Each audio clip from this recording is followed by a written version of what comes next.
Hello everyone, I'm John Rabadon, and for today's video, I want to share my learnings about the Annex I until Annex IV. First is the Annex I. Annex I is the initial application of Marpol 7378, one of the most important international maritime environment treaties. Is Marpol Annex I. The convention created to reduce ship pollution in the waters.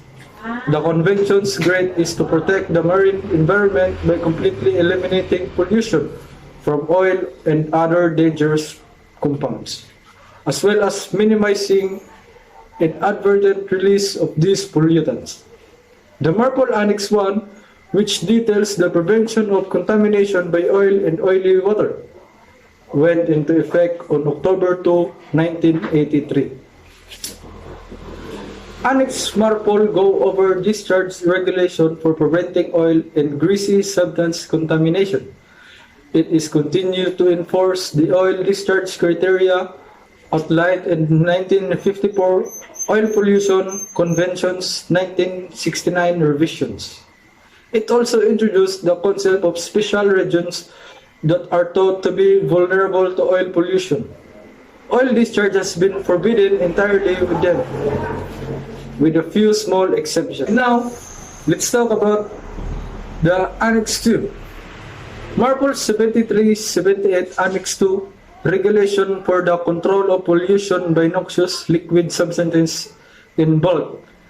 Annex II, which went into effect on April 6, 1987, provides discharge condition for 4 types of noxious compounds, as well as construction and equipment requirements for ships carrying such as substances. Most chemicals are toxic liquids, unlike oil, will mix with water and are difficult to separate. The fundamental premise of Annex II is to dilute cargo residues in salt water to specified levels based on their pollution hazards, and to make discharge dispersal easier by utilizing the ship's weight. When en route, the discharge must be made below the water line and in such way that the water residue mix is retained in the ship's boundary layer and carried forward to be distributed by the water astern. To continue, let's note the Annex III. Marpol Annex III, harmful substances carried at sea in package form. This annex came into force internationally on July 1, 1992. It contains regulation which includes requirements on packing, marking, labeling, documentation, storage, and quantity limitations.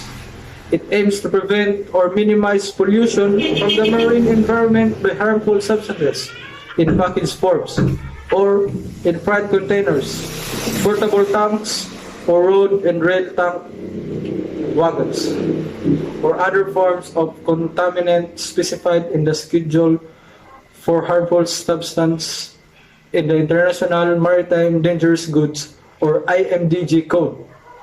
Lastly, the Annex IV. Annex IV contains a set of regulations regarding the discharge of sewage into the sea from ships, including regulation regarding to the ship equipment and system for control of sewage discharge. The provision of port reception facilities for sewage and requirement for survey certification.